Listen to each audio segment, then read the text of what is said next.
He understands the politics of the Supreme Court, and for the Supreme Court to maintain legitimacy. But Roberts is a guy that believes that he really doesn't want to go too firmly against the will of the people. Hobbes was a big deviation from that. This is the case that, nullified Roe v. Wade. Hobbes is a deviation, but if you go back to the Sebelius case, which is the Supreme Court case deciding that, in fact, Obamacare was a tax and therefore a legitimate law, even though it compelled you and me, Americans, to buy a product, to buy an insurance product, and we were penalized if we didn't buy it, which is just completely unconstitutional. But if you remember in this decision, one of the things that was said, and I believe the opinion was written by Roberts, one of the things that was said was that, listen, we don't get involved. The people have decided, this is, put in place by Congress, it's a tax, basically they punted.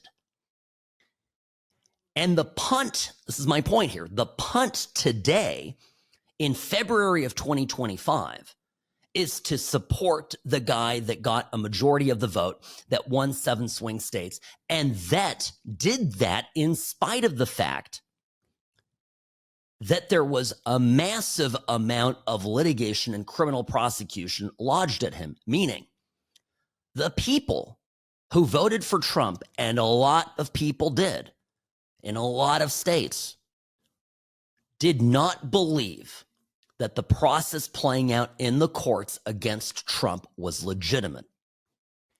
And a Supreme Court justice, the Chief Justice here, John Roberts, and other justices too, leave the crazy leftist Sotomayor and Ketanji Brown Jackson, for example, out of this. But the other justices, including John Roberts, who personally detests Trump, fears an erosion to the legitimacy of the Supreme Court. Because when, at the end of the day, right, the Supreme Court doesn't have an army. The Supreme Court doesn't have a police force. The Supreme Court relies on its legitimacy, on its power to be enforced by the executive branch of government. Read the president. If they get to a point where people just ignore what they say, they lose power. And so here, Trump and the Chief Justice, John Roberts, make for some very strange bedfellows. All right, we're going to get into this because they need each other, right? Trump, the Department of Justice, can decide to enforce the law or not. That's the power of the prosecution, right? That's the power of being the chief law enforcement officer of the land.